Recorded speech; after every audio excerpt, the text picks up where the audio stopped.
Hello everybody, Cub fan here. It's a Sunday morning. I got my coffee and I got a few show pickups from yesterday. I had a small mall show at the Cross County Mall. We have a J.C. Penney's and a Bath and Body Works there. It's a kind of a big happening mall. I'm just kidding. It's we have a J.C. Penney's and a Bath and Body Works, and I think that's all we have.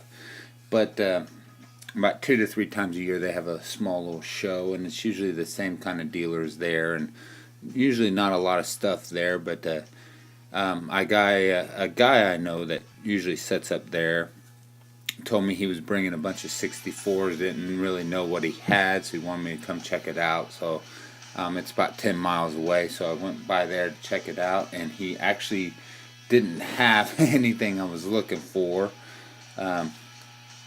But none the same, I still went to the show and got some pickups that I wanted to show for you.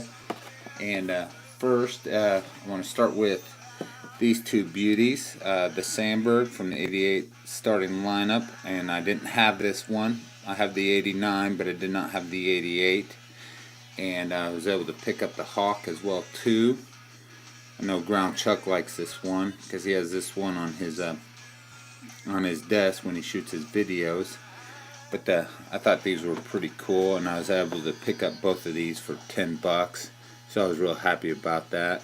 One of the cool things that I've never really noticed about the starting lineups before, though, is that it was a single mold, and then they just painted each one to fit the player. Because as you can see, the Sandberg has a button-up jersey, and in the 80s, the Cubs didn't have button-up jerseys; they just had the pullover jerseys. So it's just a small little thing I thought was kind of cool. But there's those two. I was real happy about that. Then, of course, I hit the bargain bins and got some rookie cards for fairly cheap for my dollar pickups.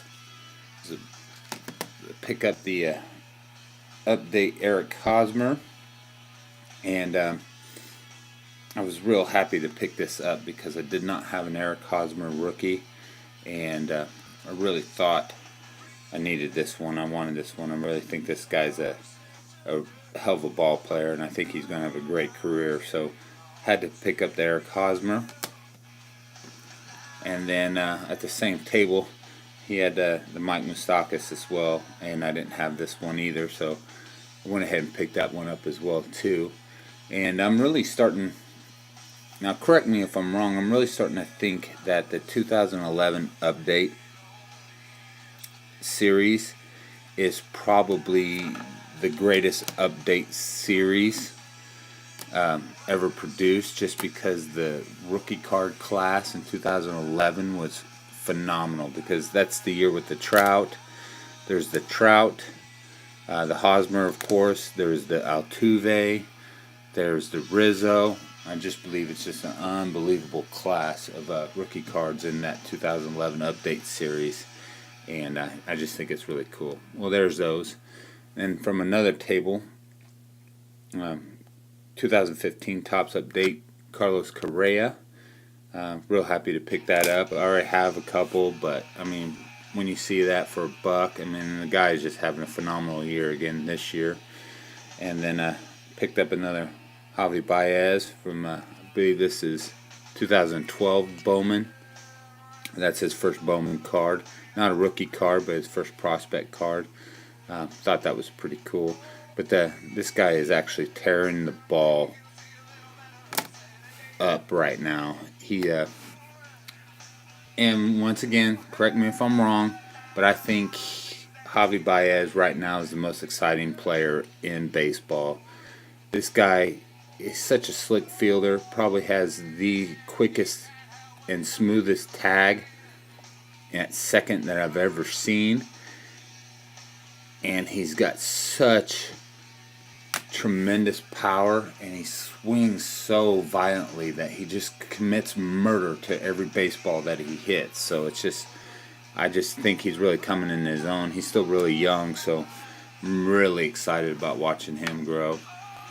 And then picked up the Mike Scioscia Fernando Valenzuela rookie for $1.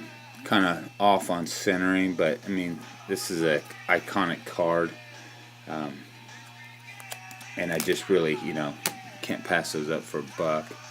Now, this one, I don't know why. Well, I do know why I picked this up. I picked this one up for $4, but it's the '67 Joe Morgan.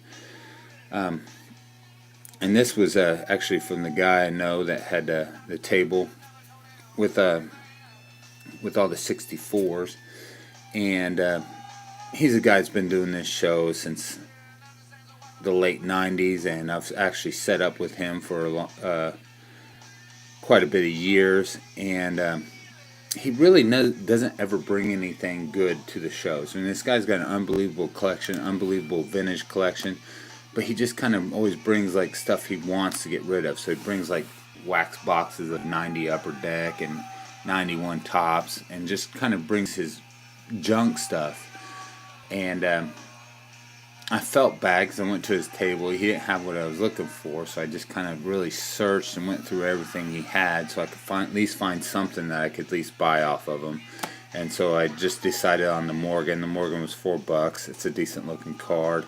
It's a vintage card, the Hall of Famer, so couldn't get hurt with it.